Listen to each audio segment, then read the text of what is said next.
watching the Bulldog Brewhouse podcast. Hey, it's Steve Grover back here. It is July 30th, and obviously it's a very sunny day. You know, we got rid of the monsoon for the time being, and we're going into one of the really enjoyable long weekends coming up, the Civic Long Weekend here in August. On Monday, we all have a holiday, so hooray, we got a little break, and it's one of the best long weekends I enjoy, especially in August, to sit back and enjoy your family.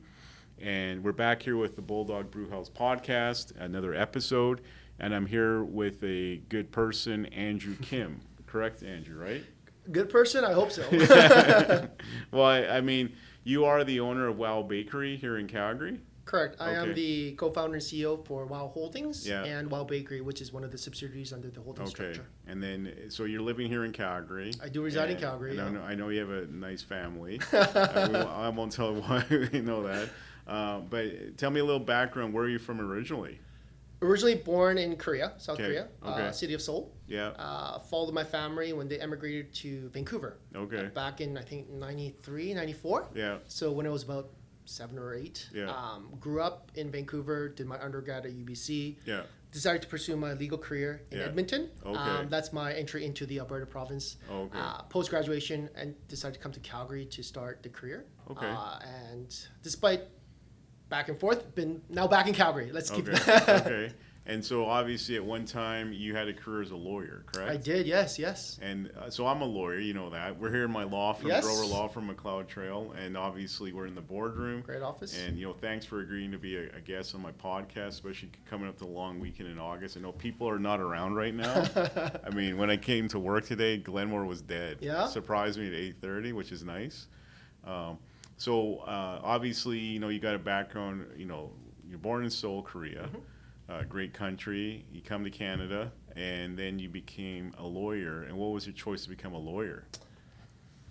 It wasn't actually my choice, given I grew up in an Asian family, right? Yeah. Both of my parents are Korean. Yeah. It was my mother's, I guess, desire or want for her kids to become lawyers, doctors, and whatnot, right? The typical Asian family. Okay. So I think I was in my 4th year undergrad at UBC, and she's like, Andrew, what do you want to do after graduation? To be honest with you, I had no idea, right? I was majoring in international relations with minor in commerce. Okay. But I kind of didn't want to start, I guess, from the very bottom rung, right? I guess being a little bit more immature back then and whatnot. Mm-hmm. So I told her, I'm not sure, right? What do you recommend? And she said, doctor. I'm like, but in order for me to do that, I have to do another 4 years of undergrad again. So it's not an option. And then her, I guess, second alternative was lawyer. So having never thought about becoming a lawyer, I started doing some research on what's required. Yeah. And I found that you just need a good undergrad GPA, you need a good LSAT score, and a good personal statement, and it was worth a shot, right? Yeah. So that's how it began. And then I did the preparation, wrote the LSAT, and then that's how I started my journey to become a lawyer. And then you went to U of A in Edmonton? I did. That wasn't actually my very first choice, to be honest. Again, love U of A, great law school. But I was actually planning to head south, right? To the U.S.? To the U.S. Okay. But obviously my parents won me over, saying, eventually you're going to come back to Canada because this is where your family resides. You would have to take the bar exam or the equivalent again to come back. Yeah. If you stay, again, closer to family, there were some other benefits that she was willing to provide. Yeah. And lastly, my father was in the field of business, right? And he was very curious about what's so-called the Alberta Advantage back then. Yeah. So he was like, why don't you go kind of become our testimonial a little bit and tell me how it is, and then we'll decide what to do after. Okay. So that's what led me to Alberta. So very interesting. I mean, your background's Korean. It is. And you could never tell. I think I told you just before we started, I'm Southeast Asian too. My dad's actually... He's East Indian, but he was actually born in Burma, which was part of India before World War II, and then the partition happened, and then it's all broken up. It's like Bangladesh, Pakistan, Myanmar, which is now Burma. So he was born in Mandalay, and he came here, and he married my mom, whose background is German, blonde, Caucasian woman, blue eyes, okay, and so myself. And my parents, it's typical, East Indian family, dad he's the lead of the family. Mom controlled everything else with the kids. But, I have 3 younger sisters, and they looked at us and said, well, they looked at me first, so there's only 2 options. Medicine and law. Like, that's Same thing, right? Yeah, exactly. So you know exactly what I went through. Yeah, and then it's like, And then after high school, like some of my friends, some of your friends graduate high school to take a year off.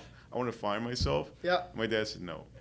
Okay, if you want to find yourself, I want you to find the front door and get the heck out. Don't come back. Okay, so I figured out the system. Okay, so my dad was a doctor, Yeah. and he did a lot of he went India, he went to England for undergrad, for medical training. Yep. Went to Edinburgh. He did like the whole UK. I don't know how he did it, but obviously got his parents to pay for it. So England, Scotland, Wales. Mm-hmm. Northern Ireland and in Dublin, full coverage, yeah, holy. yeah. And then he went to Chicago. He worked there, and then came to Winnipeg. And he left Winnipeg because one night he came from out of the hospital to St. Boniface, and his car wheels were actually frozen to the pavement. So he said he just left his car, got a flight, and came to Calgary. Immediately. And then met my mom at the General Hospital. But yeah, so I figured out you wanted to go south, and I figured if I'm going to be in university and law school, I might as well go south. So I convinced my parents to send me south. Yeah, you made it. I wasn't able to convince them. Yeah, but there's a loophole because I came back in '98, and now if you go to a foreign law school, you have to go through the national mobility program or something. Yeah, there's something national certification through Ottawa. Yeah. Well, back in the '90s, Alberta wasn't part of that. Okay. So my transcript had to be approved by University of Alberta. They gave me 4 tests to do, and I could still do them during articles. So that was a loophole. Where now I think you have to go pretty much back to school or take all these courses, 20 courses. So. To be honest with you, I'm not sure anymore. But obviously I didn't do my due diligence back then, right? Yeah. So I figured there's a loophole, but yeah, we're both here lawyers. I'm still practicing law. You're not practicing law. So why are you the smart guy?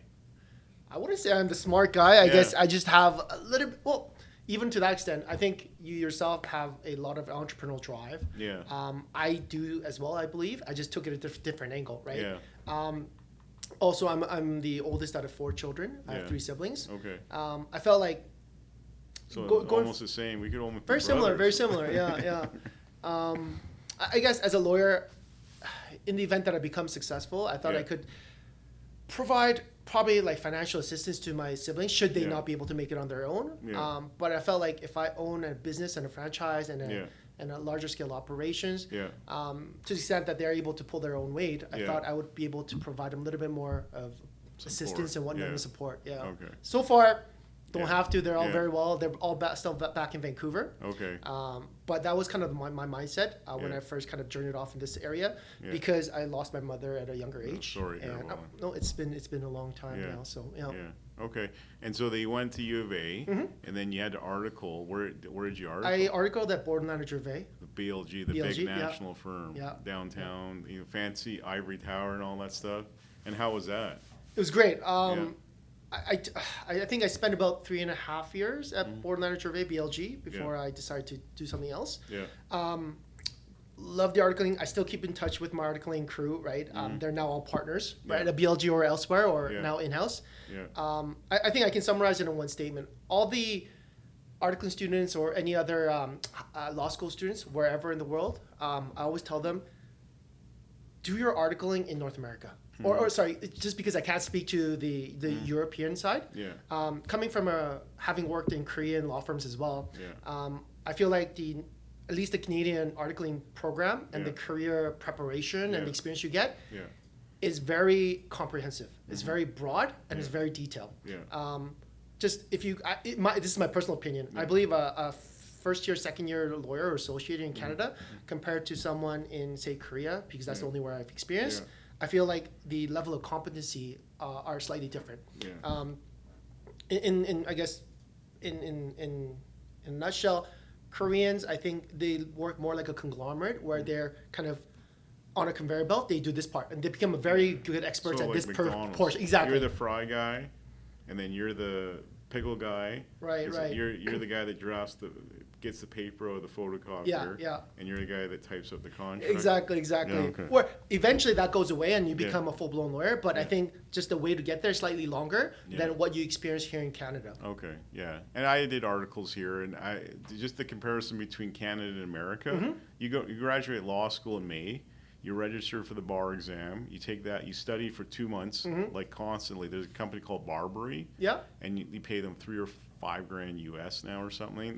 They put 3 years of education in 2 months in your brain, and then you go in for 2 days or 3 days and you write the test, and if you pass, you pass. Right. I mean, most people pass 89%. You know what I'm saying? Rate, yeah. But I found that coming back to Canada, doing articles here, you had a principal, you had a mentor. They put you into real estate law. They put Rotations, you into yeah. litigation, family law, even though I didn't like it.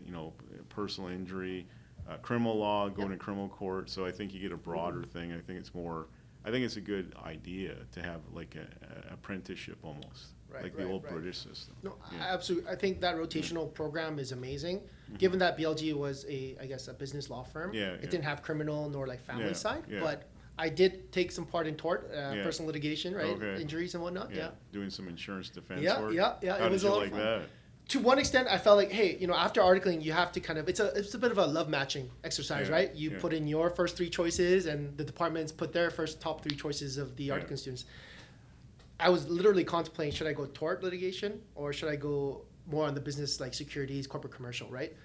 Eventually, I traveled down to corporate commercial, but I enjoyed my time during the tort rotation, where to the extent I kind of contemplated it of pursuing my career in So that. you had this dream of waking up at night and like, okay, I'm going to be a defense lawyer for a big insurance company. I'm going to question a plaintiff represented by Steve Grover. So tell me about your neck pain. Does your neck hurt on this day? Is it constant? Is it continuous? You got jaw pain? Did you have jaw pain pre-existing?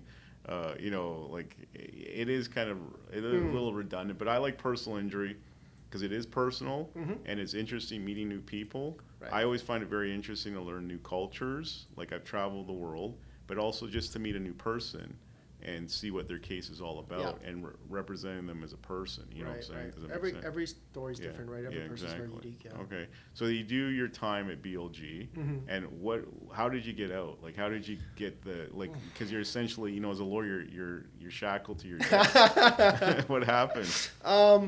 So I guess during my 3.5 years or so at BLG, I got acquainted with my current co-founder, Sam. Okay. And he's the one actually who first started the WOW. Okay. With the very first opening of WOW Chicken in 2013. Okay. On 10th Street Northwest, the Kensington kind of area, Sunnyside, Kensington. Okay. Yeah. And at that time, I used to live in Sunnyside because it's literally a 6-minute walk. bike ride to BLG. I know. If you work downtown, you have to pretty much live in that circle area. Yeah. Just cross the Peace Bridge and you're there, right? They want you there till like 4 and back at 7. It was not. I guess my wife and we could immediately tell it was a Korean fried chicken shop. Yeah. So we were very happy to find someone within our neighborhood, right? Yeah. So I guess we first visited as patrons of that location. And then my wife being my wife, she was like, hey, in the instance you ever have any legal issues, I don't think you should have any, but my husband's a lawyer, so give us a ring, right? Yeah. And then we took our annual vacation, came back, went to buy for more wild chicken. And the manager's like, hey, where were you? The owner wants to meet with you, right?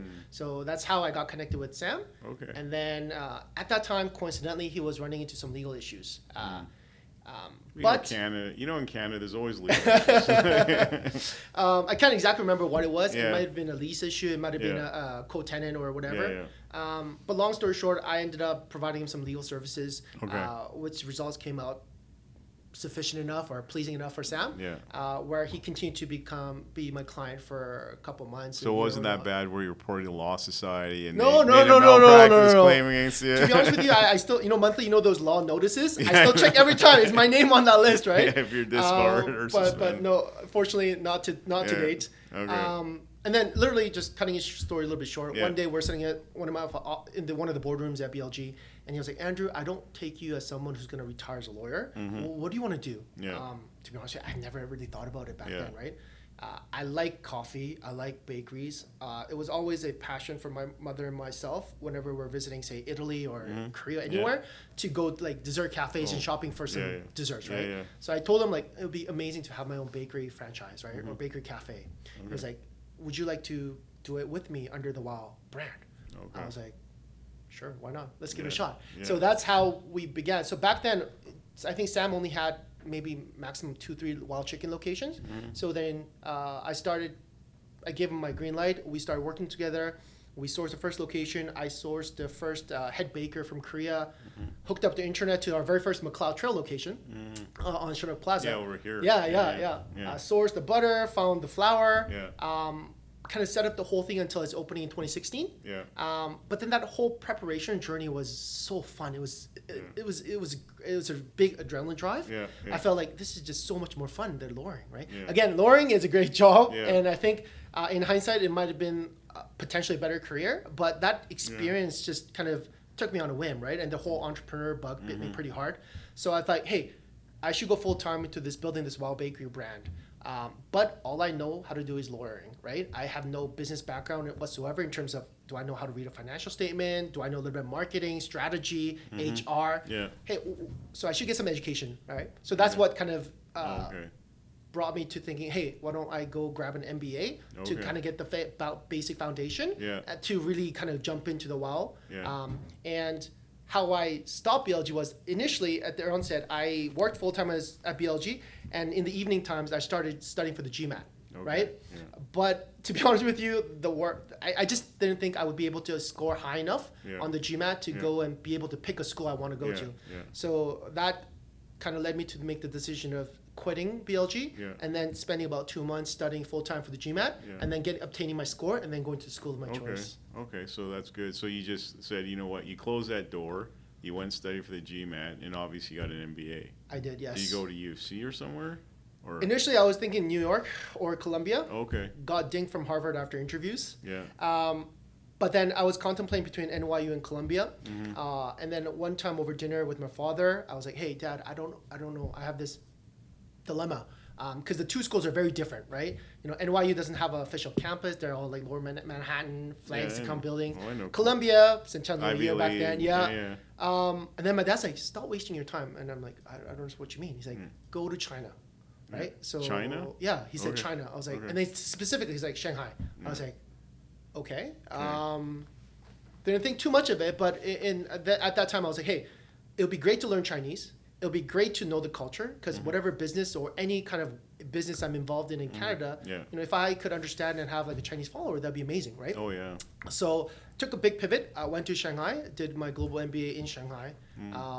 So I went to a school called China Europe International Business School. Okay, cool. That's kind of, because I've been to Shanghai. Yeah. I went in 2018. We have like a So very pre-COVID, yeah. we got a very interesting clientele base. So my dad's East Indian. Yeah. My mom's German. So I look white. So I look like the country club kid that went to prep school, which I did. And then I've traveled the world, been to India, been to China, and so we got like East African clients. I've been to Africa. We've got Indian clients. We've got some Korean clients, not too many.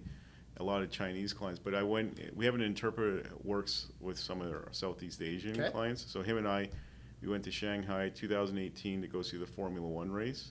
Yeah. And we did that. We stayed down. Do you know where the Peace Hotel is? Yes, I know where right it on is. the what's it called? The Bum? What's that area? You know that big, right on the ocean, on the Bund, yeah. The Bund, right? The Bund, yes. Yeah, and then we went to the Peace Hotel. Have you been in that hotel? I haven't been to the hotel. It's a Fairmont hotel, and it's pretty cool because they have this jazz bar. Yeah. And it's old school jazz, and the actual guys that are playing now, well, they may passed on now after 7 years, but those guys are younger, and they're playing there during World War II when the Japanese occupied Shanghai. So the stories we got from was pretty interesting. Yeah, man. Very interesting, yeah. And then we went to the Bund, and then we went to some famous restaurant, and it was some French. I won't even mention it. It was just a complete waste of money. $500 US. It was like, so, but I wasn't crazy about Shanghai because like we talked about, I like North American food. So Chinese food is different in Shanghai than Canada. Lots of seafood in Shanghai. I don't know if you found that at all. Especially in Calgary, right? Because we're in that, Well, it's all rice and noodles and ginger beef. You know what I'm saying? Let's just call it. It's been localized, westernized. But I found that the restaurants we went to were more seafood based. Yeah. Not a lot of rice, and a lot of dumplings. I don't know in that what's that one section? There's a famous hotel there where all the kind of temples are and the market is. I used to go there every morning for like 11 o'clock dumplings, but but it's a Did big. you enjoy the dumplings? Yeah, it was Yeah. good. Of course, I went every day. But interesting city how they put like this population of Canada in one city. It's Yeah. ridiculous. Yeah. Like, it's just totally ridiculous. I think I actually arrived from South Korea last night. Oh, okay. So and- sorry to hear No, that. no, no. And I think on my way to the airport, I think they were telling us what the population of Korea was, and if I Yeah. could remember correctly, Calgary's about what 1.4 now, Well, I think even with airy and Okotoks, we're almost hitting 2 million. almost 2 now, right? Yeah, it's a lot. I was thinking like at 1.4, I think Seoul, just the Yeah. metropolitan Seoul area, was about sevenfold of just Calgary, right? Yeah. So obviously not to the extent of Shanghai, but Yeah. like I was on the Korean roads, it's always congested. Like at Yeah. like 10:30 a.m., 2 p.m., like Yeah. it's not rush hour. Yeah. Why is there so Oh, many yeah. cars on the road, right? Yeah. Oh, yeah. Well, when we went to, like, I didn't know Shanghai. The guy I went with knows Shanghai. He's been there a lot of times. And so we took the subway to the Formula One race. And then, have you ever been to a Formula One race? Only the one in Singapore. Yeah. I didn't find it very exciting. Like, I was like, you watch the car go by. We changed our seats many times, and I was napping. And all of a sudden, the race is over. And all of a sudden, so the race is over.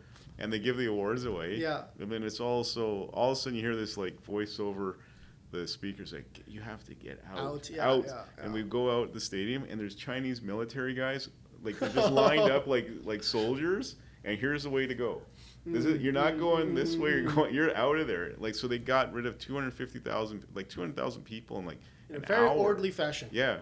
And then one guy was arguing with him in Mandarin, and he's screaming, yelling. The cops, like, they put him aside and talked to him about it. But I just found it was very interesting because I studied a lot of communism because I grew up in the Cold War, America versus USSR. Yep. But I found when I went to Shanghai, it's like I'm in a communist country. You see those Chinese flags whipping in the wind. You go to Google, you can't get some like searches you can in Canada. You always got to go for the VPNs, right? Yeah. Yeah.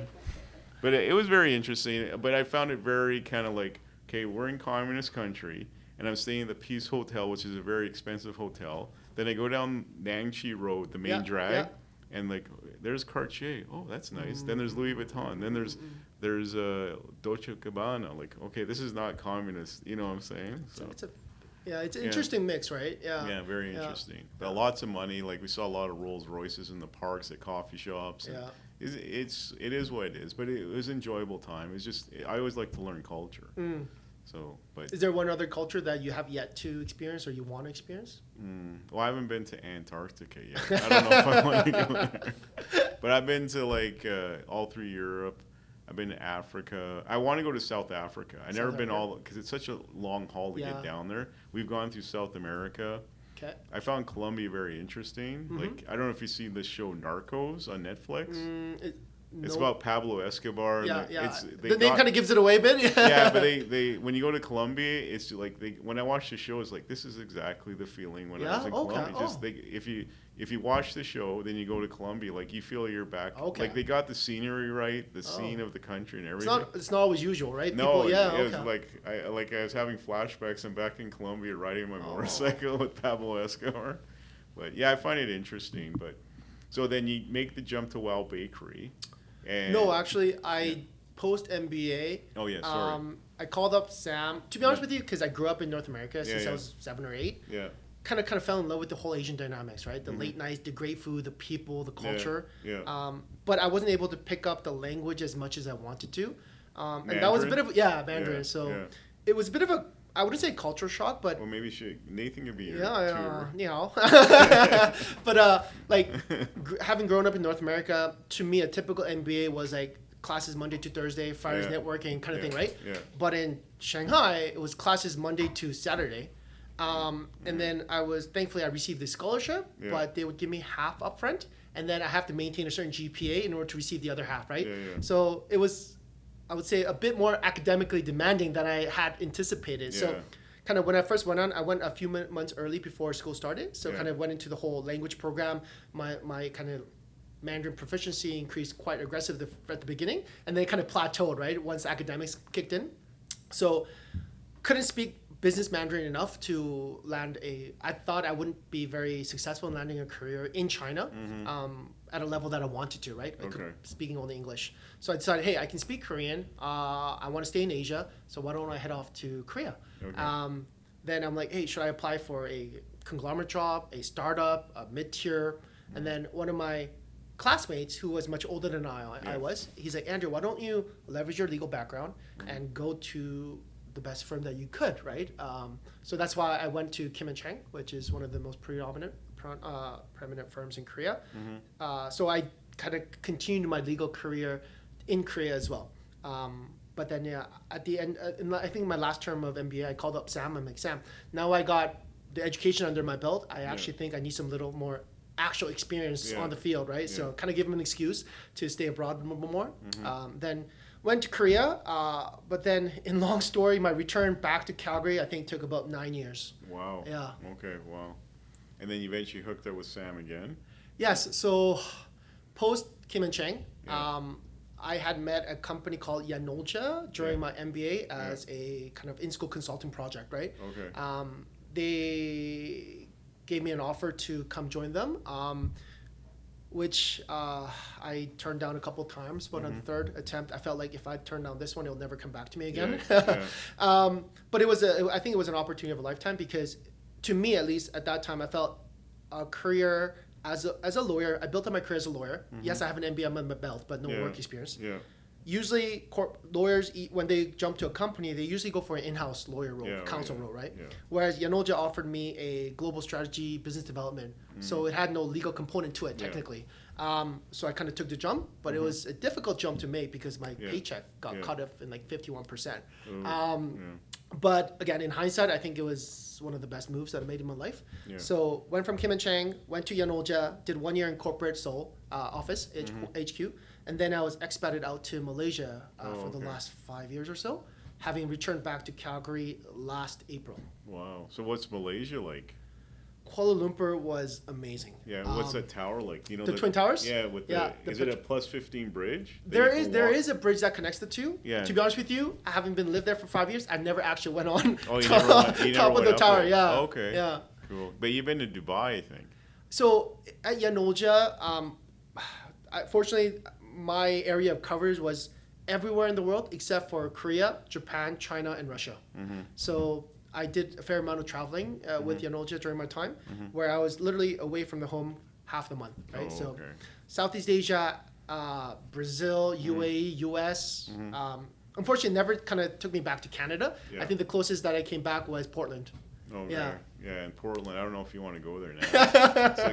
It's like town of homelessness. Oof, things have definitely changed. Yeah, it has changed since Seattle. So so you never went up those towers? No, I haven't. No. Because I'm gonna tell you, one of my favorite foods is Malaysian food. Yeah. I love Malaysian food. So there's a restaurant in Edmonton called Tropica. Okay. Oh yes, I know that. Yeah. There's a lot of them. Like they expanded real quick. Yeah, it was a franchise. Yeah, and then they even had a shop here in Calgary. But it was hidden away on Center Street, and it didn't do very well. Okay. But I used to go there all the time. I love like the coconut rice. Yeah. Like the curry. The pineapple ones as well. Yeah. And so the only one left is in Calgary Trail in Edmonton. Oh, okay. So whenever I go to what did you think? It's pretty good, eh? Tropica. I think because again I grew up in Vancouver. I think Tropica was also on Robson, the second floor. It's a different franchise. Oh, it's a different one. No. Yeah, that one is Robson. That is affiliated with the Edmonton one. Okay. But that one's closed down now. Yeah, I don't think it's no longer there. Because I was there in June. I had to take my daughter to the Wiggles concert. Very important. Forget about like AC/DC. And then I called the hotel and I said I want Malaysian, and we tried to find Tropica, but it's all shut down on Robson. I see. Yeah, okay. So we ended up going to Joey's only. Joey's. Really exciting. a bit different, but. So, and then how do you connect with Wow Bakery where you land now? So during my time away, I always kept the connection with Sam and the operation. So, Wow Bakery, we opened the first shop, but I was gone just prior to our grand opening. But I committed to stay kind of relevant and I guess associated with the Wow brand because when I was a shareholder, but more on a passive role, right? So any key business decision making, strategy or key hires, I would get involved, and any legal work, for example, that required I would do. Legal experience. Any business plans that needs to be submitted to the bank for financing, I would take care of, right? So to a certain limited extent, I kind of kept in touch.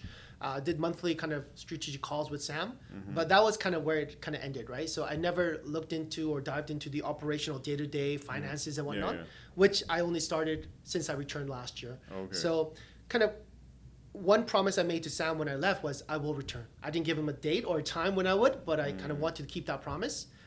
So that whole journey kind of took 9 years. So sort of like General MacArthur, I will return. When he lost the Philippines in Japan. I don't know if he studied military, like World War II history.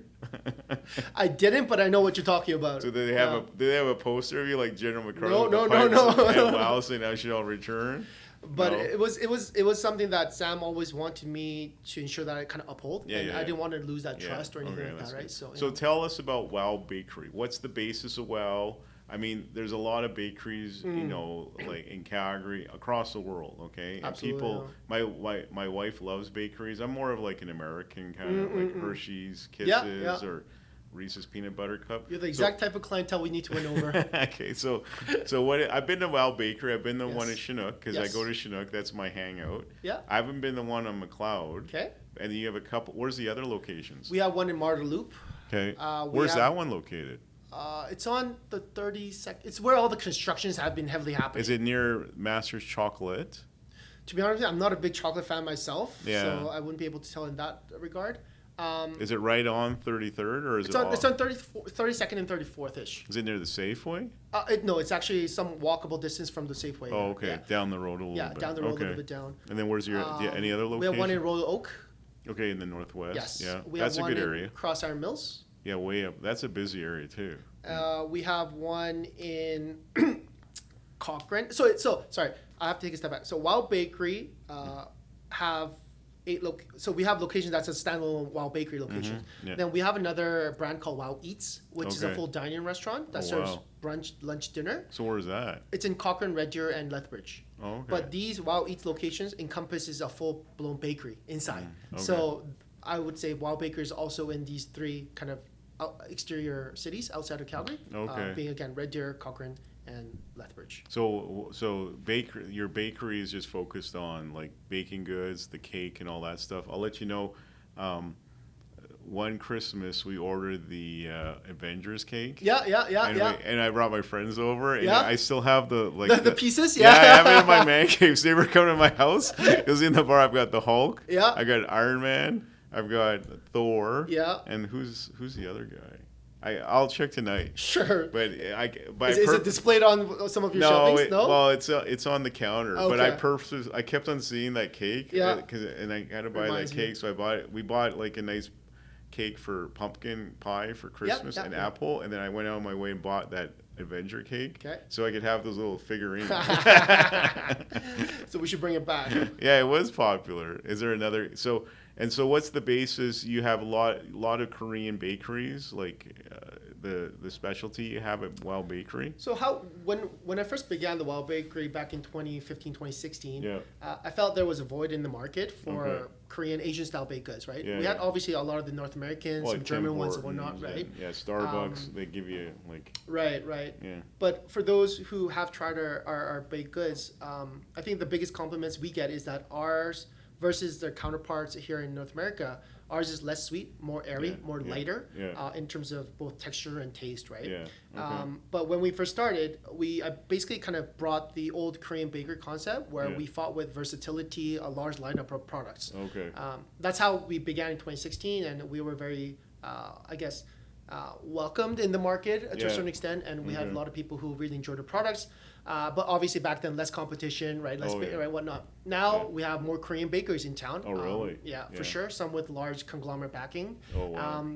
So there's obviously more competition in the market, but at the same time, we're just determined to go down our own route, right? Okay. Our own thing. Yeah. Where we are becoming more of a specialized bakery as opposed to a full versatility of full lineup. So Yeah. every week we have our management meetings where we're contemplating which route we should go, which strategy we should take. It's not a one person makes the call anymore, right? So, but I think our strength is in the quality of our products. Our products are not cheap depending on who you compare it with, right? So, for example, if Tim Horton donuts versus our donuts, obviously ours. But I think personally, we always keep in competitions pricing and whatnot, so I think we are fairly priced. But we always strive to increase our quality while keeping our products affordable or approachable to that degree.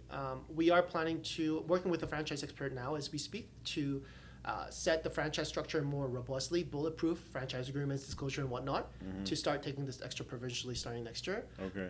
Depending on how the market and the economy Yeah. kind of regroups itself. Well, I guess. so how's the like everywhere I go is just madhouse. Like Tim Hortons is a madhouse, Yeah. Starbucks is a madhouse. You know, we both live on the west side, Yes. and like there's that one Tim Hortons in West Springs, and Yeah, I yeah. go in there at 8, and it's like, No, absolutely, where's absolutely. the economy problem? Yeah, it's I think how do I say? Yeah. I think it's some typical brands. Yeah. I think I guess Starbucks and Tim Hortons slightly different in my opinion, but Well, I think Starbucks is like they have a following. Like Yeah, like, yeah, exactly, right? I go like there's that drive-through near our plate. Yeah, on it's- the landing, yeah. Yeah, it's like it's just lined up, and like you're lined up for $7 coffee, and it's not even that great. That's my opinion. You know what I'm saying? but I would have to agree. But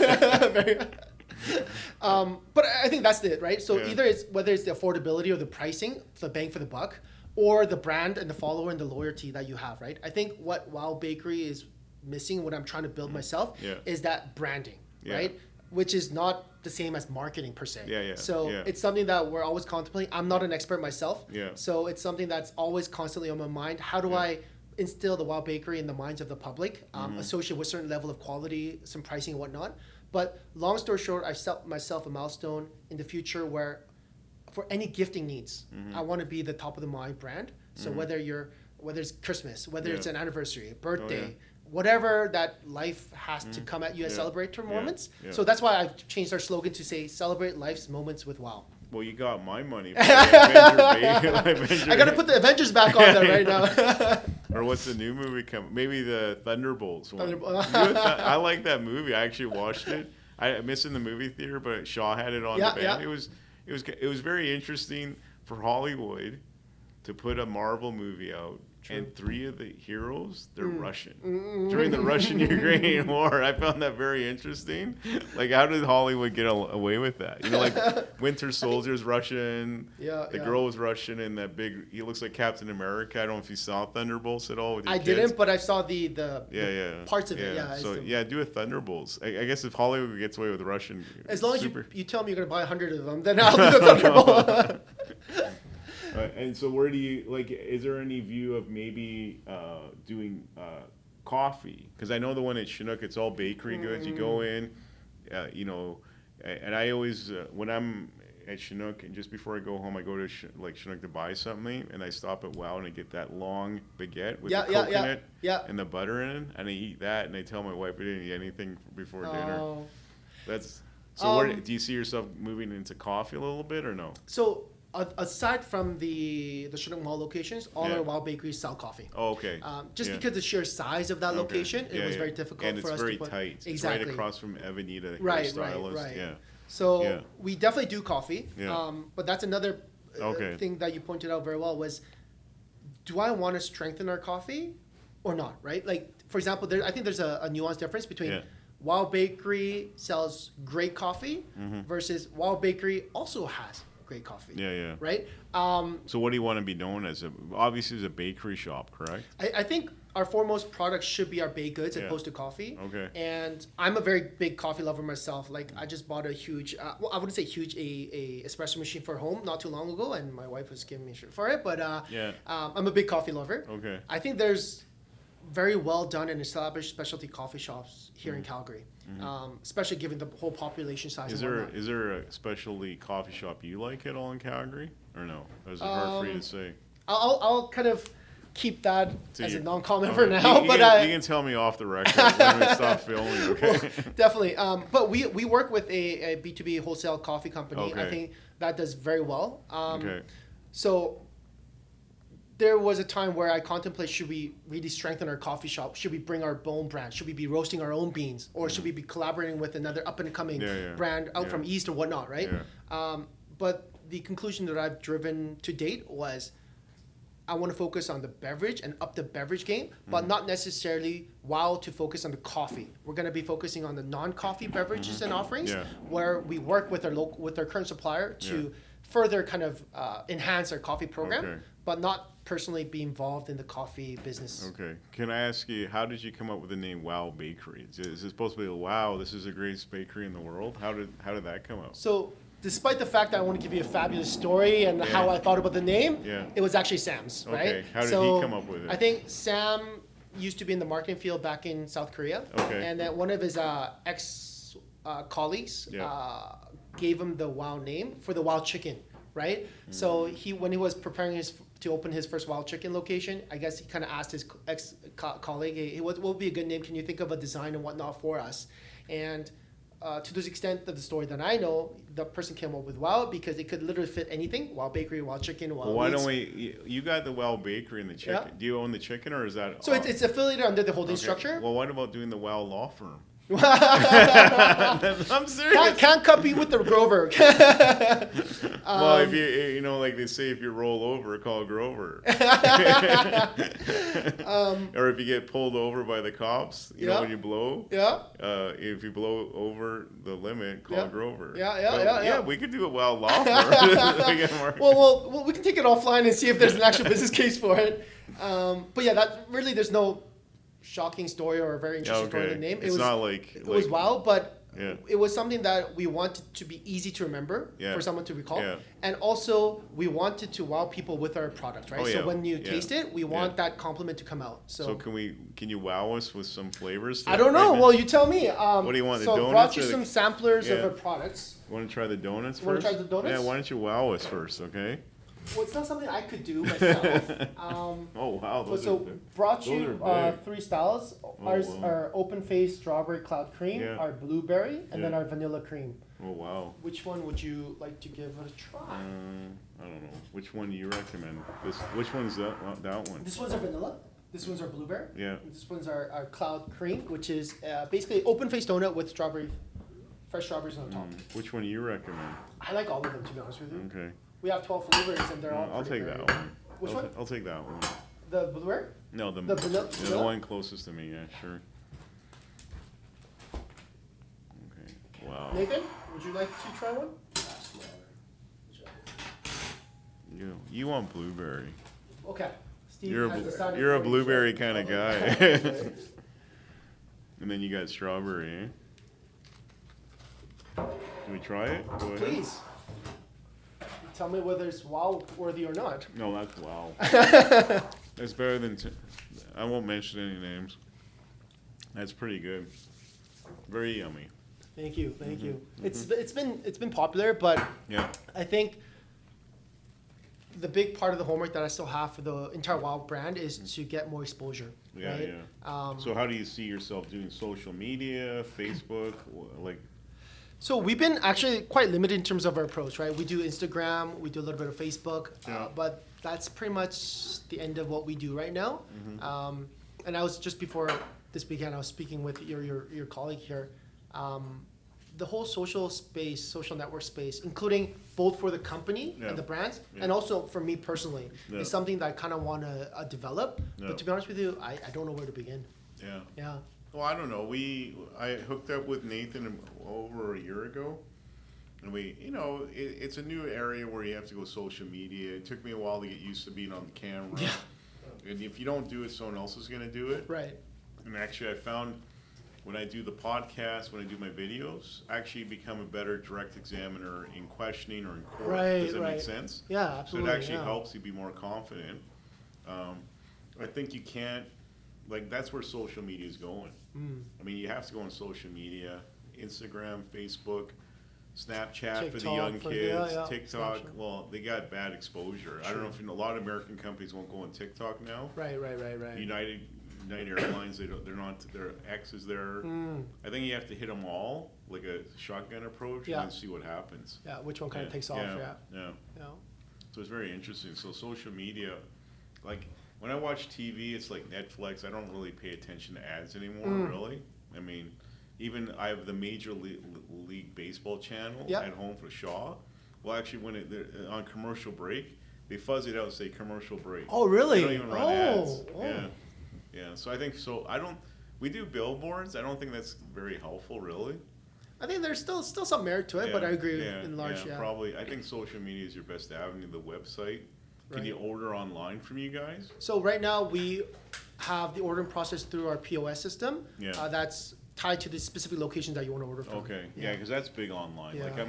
we're gonna start doing a lot of online appointments. Yeah. Like, that's the next generation. Right. They don't want to leave their house. So another thing that's on my mind right now and I want to roll out is, for example, Steve logging into our website, like going into our website and then ordering something for delivery straight to Nathan, Yeah. right? So whether it's birthday or something, rather than, yes, there may be a component where you lose that little bit of personal touch, but I think it's something that we can begin now to because I think it's going to become big in the future. Well, I think it's like I've tried to order pizza from Pizza Hut, and they make you go online, and then they charge you these ridiculous. So I won't tell you, but they charge you these ridiculous service fees and all that stuff. I think it's hard to go into. So I think everyone's going to online. So if I want to send like Nathan a birthday cake, I think it's more acceptable now for me to go online, get a birthday cake, and have you deliver to his house. Right. You know what I'm saying? Right. I think that's the whole generation thing is going to be very different. Again, and then also tying that with the whole gifting component of WOW that I want to tie it to. Yeah. I think it makes sense. Okay. So you see yourself opening more franchises across Canada? So or we have Alberta? we have another quasi-corporate store opening in West Springs. Okay. Yeah, What's that gonna be it's called? actually right across from the Tim Hortons that you mentioned. Yeah, that's the big on the thing they're yeah building. 85th and the 9th Yeah. commercial strip. What's that going to be? It's gonna be another WOW Bakery location. We have a franchisee who's we have someone who's interested in opening in the Seton area. We have one in Edmonton. We have one in Chestermere. So Okay. we're in discussions with all of them, but we're very careful to open more at this time. Yeah. Again, going back to the whole economy, as you said, some places are booming for sure. We're not bad, but I think largely our customer segment are divided into three, I guess, customer groups. One is those groups where, regardless of the economy, their spending habits don't really change. Yeah. And then there's the mid group where if they used to come 5 days a week to WOW Bakery, now they've reduced it down to 3. And then there's those who don't come at all or have basically strapped their wallets shut, right? They go to Tim Hortons or another place. Yeah. Yeah. I'm not saying tomorrow is bad because I sometimes frequent no, myself, I right? I know. love their breakfast sandwiches and whatnot, Yeah. but I think both the economy, the increased competition and everything is taking a toll in small businesses for So sure. you see, like Alberta's always doing well. Like I think 200,000 people already moved to Alberta this year alone. Yeah. And like everywhere I go is busy. Chinook's busy.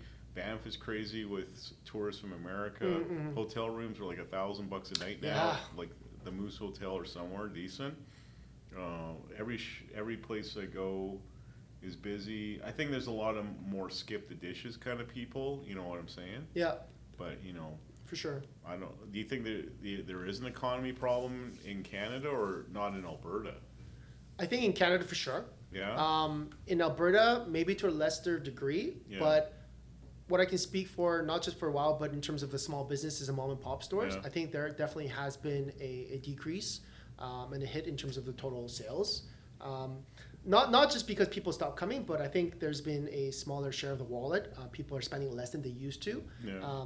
Because especially for us, like we're very fortunate in a large degree, but we're a dessert-based bakery, right? Yeah. And dessert could be considered one of the things that people cut off from their budget Yeah. once they become more tight in terms of a budget, Yeah. right? Yeah. So, so in that instance, I think we definitely, it's also very location-based, right? Yeah. So for example, location A, a WOW Bakery, compared to another location B, there's totally difference in terms of whether there's an increase or decrease, right?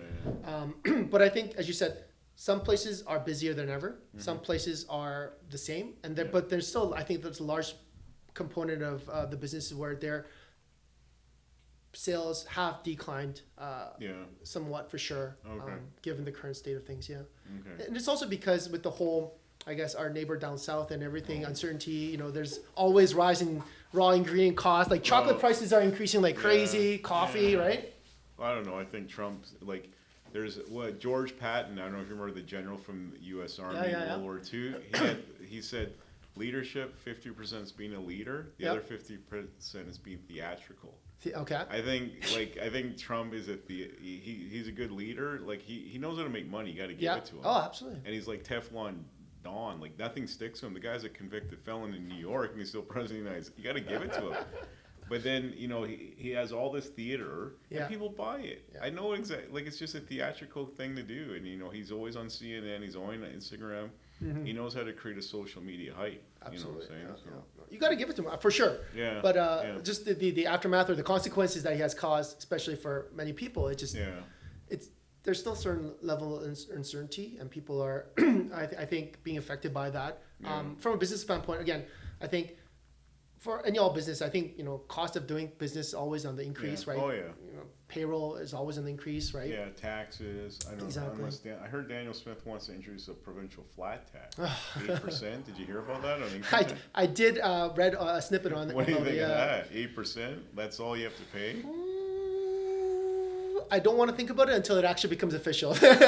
I think it'll create a hoopla, a lot of people moving here to pay less provincial income tax. Well, I think Alberta always had a tax advantage compared to Yeah. some other provinces for yeah. sure. Yeah, there's And no sales tax. exactly, right? Yeah. So I think if that would to come into effect, that would give another huge incentive, as you said. Would that be a boost to your market if people pay less provincial income tax, and then they have more expendable income, and they can take the kids every Sunday to Wild Bakery for a couple donuts? I think that's a great potential. So Yeah, I wouldn't say it's a cause and effect. It's as long as we are able to capture that additional, I guess, monetary gains that they would come from less paying income Yeah, tax, yeah. then it could equate to better business for us for sure. Yeah. Yeah. You think that's what she's trying to do, is create a stimulus for people to spend more money in Alberta and then more people to move to Alberta? I think it's a multifaceted myriad of reasons, but Yeah. I think those two components would probably be a component of it, right? Yeah, Like yeah. encouraging more economy vitalization within, and then encouraging more people to come, right? Yeah. Again, I'm no immigration or migration No, expert, no, but I yeah. think Yeah, but you're a businessman. I mean, if your income tax rate is cut in half or by 10%, you're gonna have more expendable income to take kids, absolutely. get a cake every week, Absolutely. for home and Absolutely. stuff like that. Yeah, and also I think the whole influx of new population into Alberta, again, very sensitive, but I think policies and rules and regulations, while they sometimes aim for a certain objective, it doesn't always end up having the right people come in, right? So Well, I mean, let me ask you this. My dad, he immigrated to Canada, and obviously everyone started somewhere to come to Canada. absolutely. Like even Same with us, right? the Yeah. indigenous population, they weren't here. I mean, you read that they came from the Bering Strait, came Yeah. through here to follow the food network down to Canada and America. So I mean, there is really no natural Canadians There is. or Americans at No. all. And so the immigration, Americans. I'm totally agreeable for immigration. Why do you think it's a sensitive topic? No, Yeah. well, I think it's a sensitive topic because Not for you, but Not for me, right? For the general public. yeah, because I'm all for immigration as well, right? Like Yeah. whatever socioeconomic background. Some people say, hey, Andrew, like if you have more people come, if bakery is, for example, a low hurdle business to start, you'll have more competition. But I welcome competition, yeah, right? Yeah. But I think it's a sensitive topic for some because some people may potentially see, or I've heard that they believe that some, I guess, do not contribute value to the economy at the very early stages. But again, I think that's only because they see it only in the short term, right? Yeah. If you start think that more longer term, Yeah. then there's more advantages gains than Well, the like negatives, right? my dad moved here, married my wife, and all of a sudden they have 4 kids. Yeah. I'm a lawyer. Lisa's a lawyer. Exactly. Danny's a lawyer. Maya's a Yeah, doctor. yeah. We're employing Yes. people. 3 of us own our own businesses. We're employing people. We're buying houses. Right. We're buying cars. We're going to Wild. I go to Wild Bakery. I'm helping you. You know what I'm saying? Thank you. Yeah, So, but that's the whole point. Is like someone comes from Iraq. They don't have an education, Yeah. but they have to do that housekeeping job because if that job doesn't get done, there may no be housekeepers at a hotel. Yeah. Then eventually the generation moves and they keep. I mean, it's all part of the American dream, pretty much. How Yeah. many times have you heard of a guy leaves Iran and he has nothing. He ends up owning like a whole strip mall of stores. Yeah, absolutely. And he's a billionaire. You know what I'm saying? Yeah. No, I'm all for it as well, and I think it still lives strong. I think it's still it's definitely still a possibility. Some people again say American dream is no longer a possibility. I think it's up to you. Like my personal opinion is like we just went through 10 years of Trudeau and say, okay, we're not going to vote Liberals in. Well, what did we do? Okay, and so, I mean, I think Canadians are very they like their ways sort of. And I lived in the U.S. and Canada, and I'm going to go to the U.S. on Saturday again, and I see more of entrepreneurial theory. Yeah. I mean, if there's if they want to take away our gun, they took away our guns in Canada. Yeah. Nothing happened. If it happened in the U.S., they'd be burning Congress down and lynching. There'd be big problems. Absolutely, you know what I'm saying? So, but I think Canada is between. I was just in Texas 2 weeks ago, and honestly, I'd rather live in Calgary. I just thought it was too populated. Just too much stuff going on. Lots of competition in America, especially for lawyers. Lots and lots of competition. Okay. Yeah, so I think there's a lot of opportunity in Canada, but I believe you got to take care of yourself. The government ain't going to take care of me at all. You know what I'm saying? Yeah. But I think it's great that you came here, you became a lawyer. You've got this wow bakery. You're an entrepreneur. You're producing. You're producing jobs. I mean, you've got a great product. I've been to your store. I love this. I'm gonna probably buy a dozen. And I think it's great that you're a guest on my podcast just to hear your story, and this entrepreneurial thing. Like everybody wants to be an entrepreneur, but it's a different lifestyle. It definitely is. I mean, what I can speak to that is. Just prior to going full blown at Wow Bakery or the Wow organization, again going back to my time with Yanoja first, expat, right? The company supporting my housing, car, everything. I was able to participate on the South Korean presidential delegate to mission to Vietnam to UAE. Sat in the same table as a Samsung chairman to have a great experience, right? It's once in a lifetime experience. But leaving all that behind to go to Wow was something that was meaningful enough for me to make that jump. Some people still call me crazy, right? Why did you leave everything behind? But I've done that once, leaving BLG, going for laws, going for an MBA, and then going to Kim and Chang, and then leaving all that behind for Yanoja again, because at that time, Yanoja was much smaller business than what it is now, right? So, and then leaving all that behind to come to WOW again, because I guess having that experience of jumping and taking risk-taking, I think it was easier for me to make the jump back to WOW.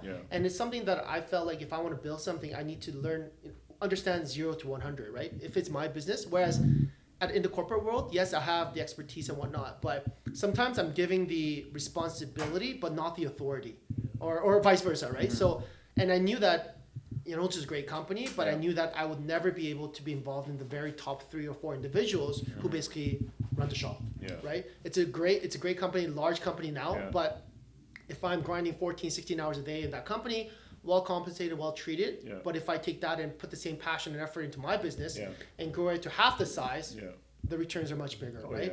But I can tell, I'm sure you know it much better than I do, but one thing that is funny is like now I'm the owner of my own business. Man, those payrolls come so often, right?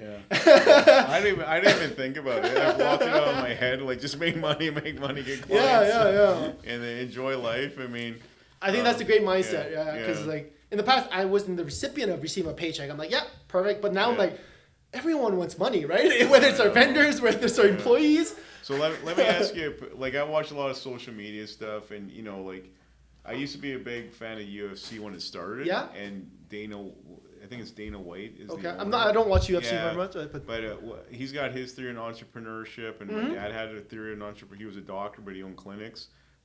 So if someone wants to be out there, everybody wants to be an entrepreneur. True.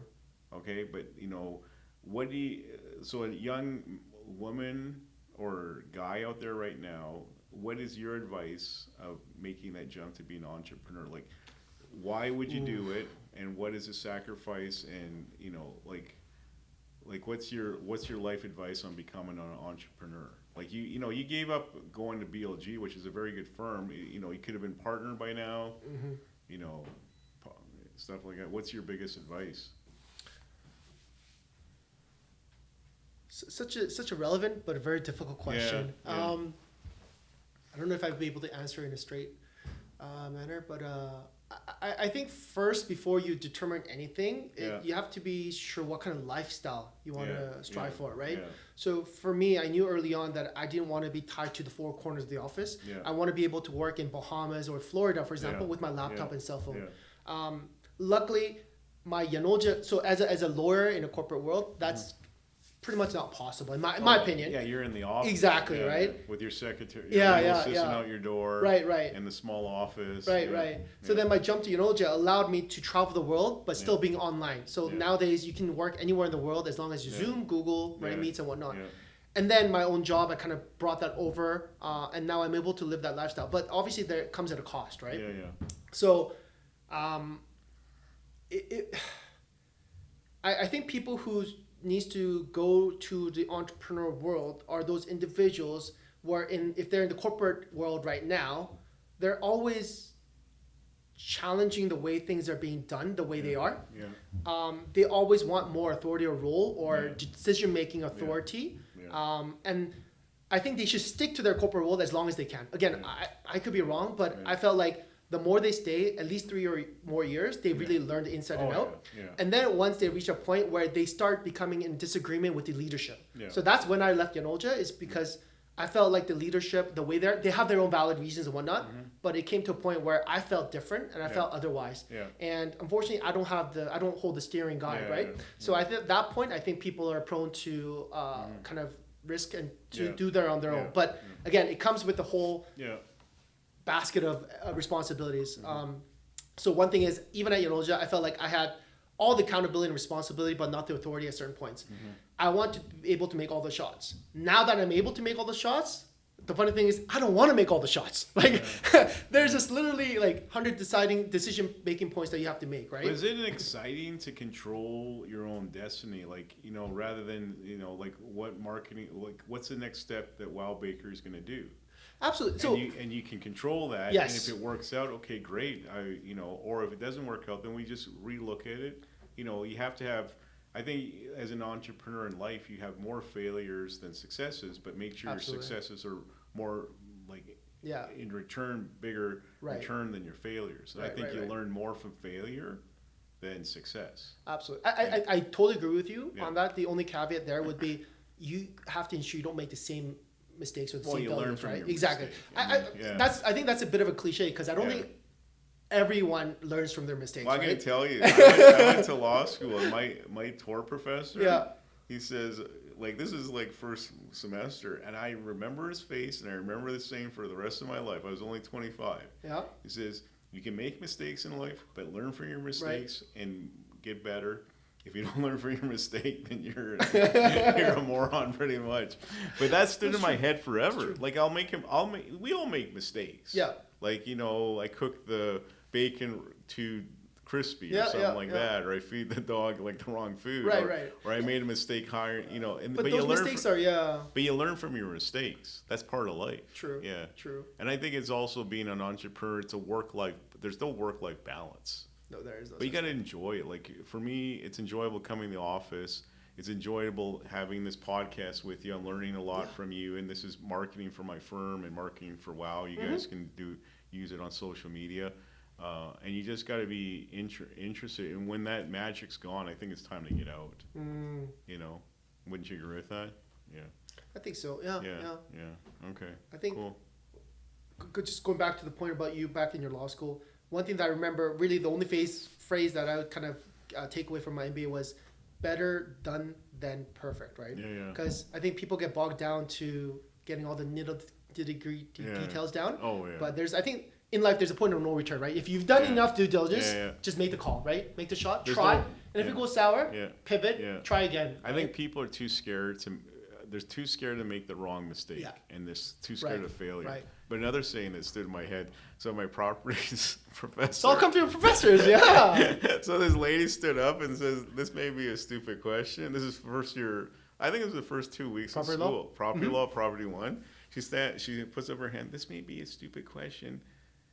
And then the professor, he went to Harvard. This guy had a JD from Harvard. He had an LLM from Harvard, and he had an SJD, like a Wow. PhD in law from Harvard. Wow. Okay, this guy's very smart.